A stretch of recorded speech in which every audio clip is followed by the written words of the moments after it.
Thank you for coming over. So with regards sa rason no nga kaproblema ang transmission system bangod sang fault sa linya sang distribution utility. So hindi na matuod no kay protected man ang aton system.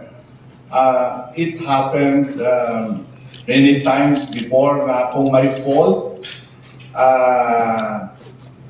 ang protection gina-isolate na lang ang una na linya without affecting the whole system. So I think hindi na valid reason na mag-collapse ang whole transmission system sa NGCP diri sa island of Panay, no? Including ang Iloilo City. May add lang sa statement ni GM Red, no? Para ma-insindihan sa atong tanan ng mga member consumer owners ang nature sa transmission sa distribution line.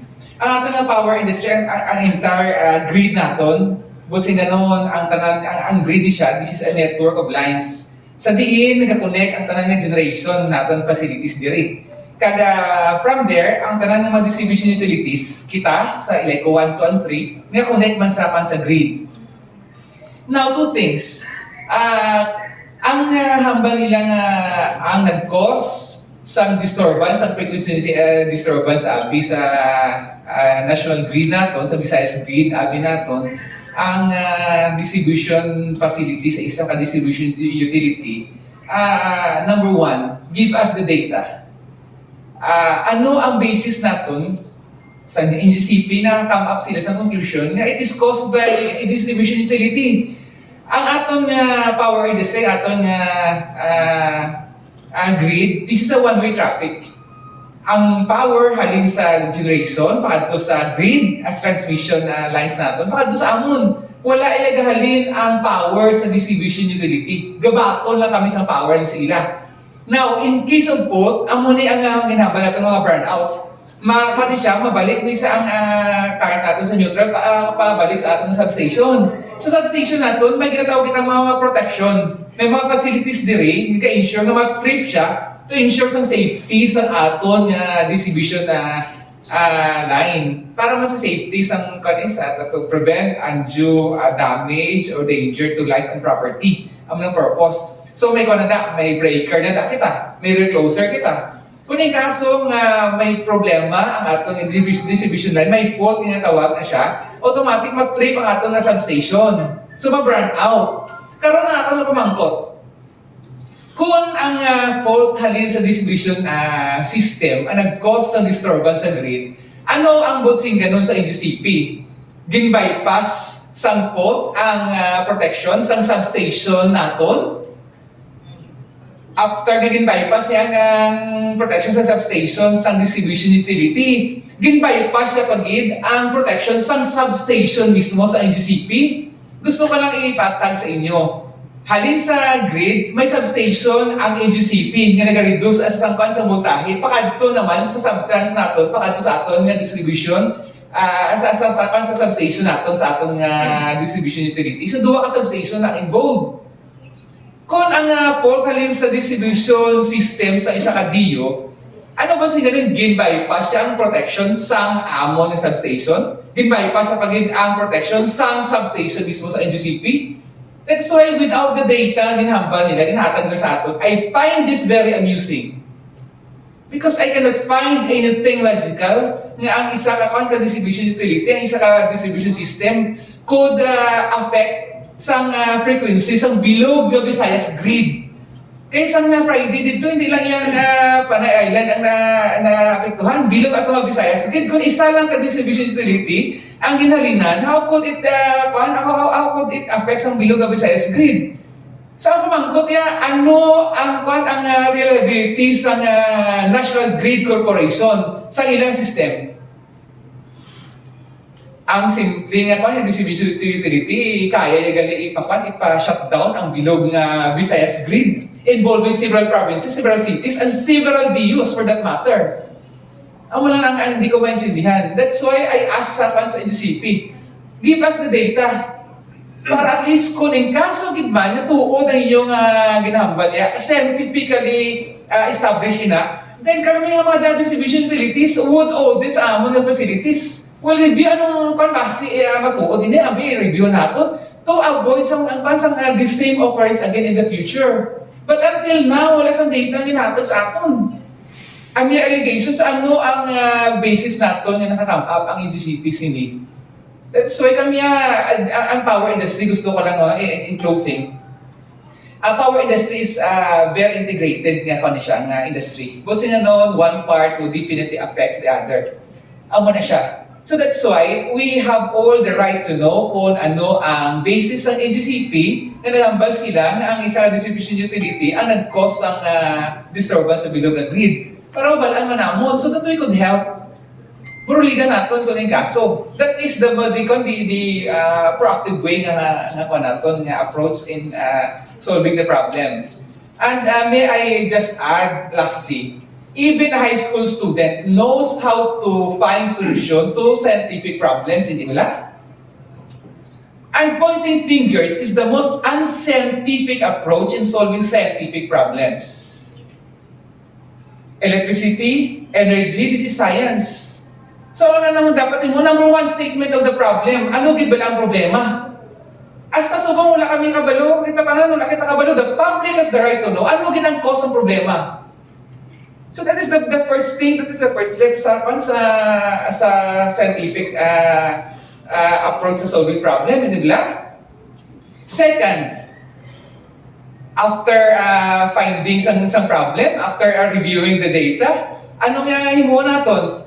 Do we have stopgap measure to provide temporary solution perhaps sa aton na problema? May ara bala kita, what are the options? What are the immediate solution? What is the long-term solution? Dapat aamo na siya. Pointing fingers will not solve anything. That's why kami mismo sa mga DUs, we find it very amusing. Ano ba lang, paano natabo na? Ito, our mind, we could not really find any logical basis allegation ngayon na, for that matter. Kami, we are very much willing, kung may sala, din man kami, we own it. That is a requirement sa good management mo. You own responsibility. Sa part sa NGCP, ang amon nga gina-point out diri. Greed is under the responsibilities ng NGCP. Kung may problema, they should tell us kung ano.